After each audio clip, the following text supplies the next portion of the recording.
Барлықтарыңызға сәлем. Сіздермен бірге Қызылорда қаласы Назарбаев зияткерлік мектебінің 9-шы D сынып оқушысы Смағұл Әженов. Және де менің бүгінгі биология пәнінен өтетін сабағымның тақырыбы ұрықтың дамуы болып табылады. Ұрықтың дамуы бұл адам өмірі ұрықтану процесінен басталады. Бұл сперматозоид пен аналық жасушаның қосылып, жаңа тіршілік иесінің пайда болу кезеңі. Эмбрион дамуы өте күрделі және маңызды биологиялық процесс болып табылады. Ол бірнеше негізгі кезеңнен тұрады. Ол ұрықтану, жасушалардың бөлінуі, гаструляция, органогенез және ұрықтың толық жетілуі болып табылады. Ұрықтану ол жаңа тіршілік иесінің пайда болуындағы алғашқы қадам. Бұл процесс әйелдің аналық жасушасы мен ер адамның сперматозоидының қосылуынан басталады. Ұрықтың әйелдің ағзасында аналық түтіктердің жоғарғы бөлігінде жүреді. Яғни ұрықтың даму кезеңдерін айта кететін болсақ, бөлшектену және бластоциста түзілуі имплантация болып табылады. Эмбриондық кезең 0 және 8-ші апта кезінде болады. Ол 2-3 апта кезінде гаструляция, яғни ұрық 3 қабатқа бөлінеді.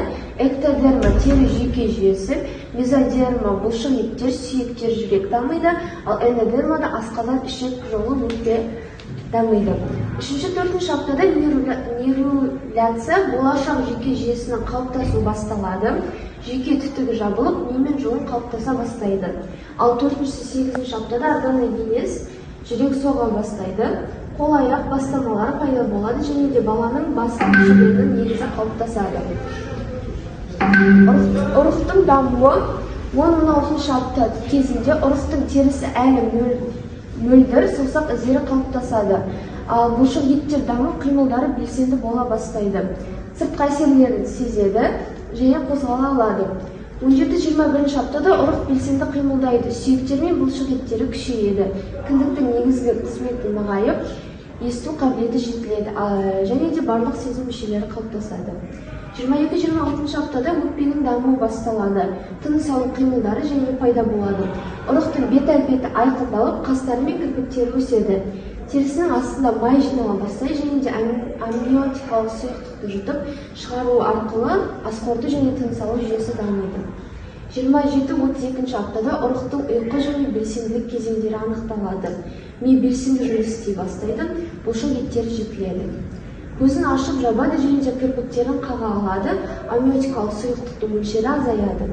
32-35 апта аралығында ұрықтың салмағы тез өсе бастайды, сүйектері қатаяды, бірақ әлі де серпінді болып табылады.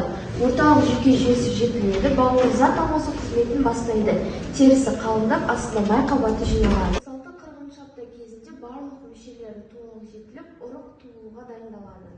Өкпе мен ми толық қалыптасып, тыныс алуға дайын болады. Ал ұрықтың көзі ашық, бірақ көзінің түсі өзгеруі мүмкін. Бала толық туылуға дайын болады. Жүктілік кезеңдері 3 триместрге бөлінеді. Олар 1-ші, 2-ші және 3-ші. 1-ші триместр кезінде эмбрионның негізгі мүшелері қалыптасады. Бұл кезеңде дұрыс тамақтану және зиянды әдеттерден бас тарту маңызды. Ол 0-12 апта аралықтарында болады. 2-ші триместр 13-26 апта аралығында ұрықтың қозғалысы сезіледі және жынысын анықтауға болады. 3-ші триместр кезі ол 27-40 апта аралығы, өкпе толығымен жетіледі, ұрық туылуға дайын болады. Ұрықтың дамуына әсер ететін факторларды айта кететін болсақ, ол ана денсаулығы, тамақтану және зиянды әдеттер қоршаған орта болып табылады. Ана денсаулығына тоқталатын болсақ, болашақ ананың денсаулығы ұрықтың дұрыс дамуына тікелей әсер етеді. Ол жүктілік кезіндегі инфекциялар, яғни қызамық, токсоплазмоз дегенде және де созылмалы аурулар, қант, диабеті, гипертония ұрықтың дамуына ауытқулар тудыруы мүмкін. Яғни бұдан сақ болған жөн. Тамақтану және зиянды әдеттер анасының тамағы дәрумендер мен минералдарға бай болуы керек. Яғни жүктілік кезінде ана фолик қышқылы, темір, кальций секілді дәрумендерді ішкені жөн. Және де зиянды әрекеттерден бас тарту, оған тоқталатын болсақ, темекі шегу, алкоголь және есірткі қолдану. Қоршаған орта ол ауаның ластануы, химиялық заттар және радиация ұрықтың дамуына зиян келтіруі мүмкін.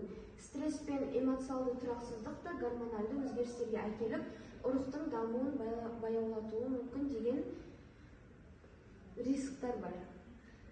Назарларыңызға рахмет. Сіздермен болған Смағұл Әженов.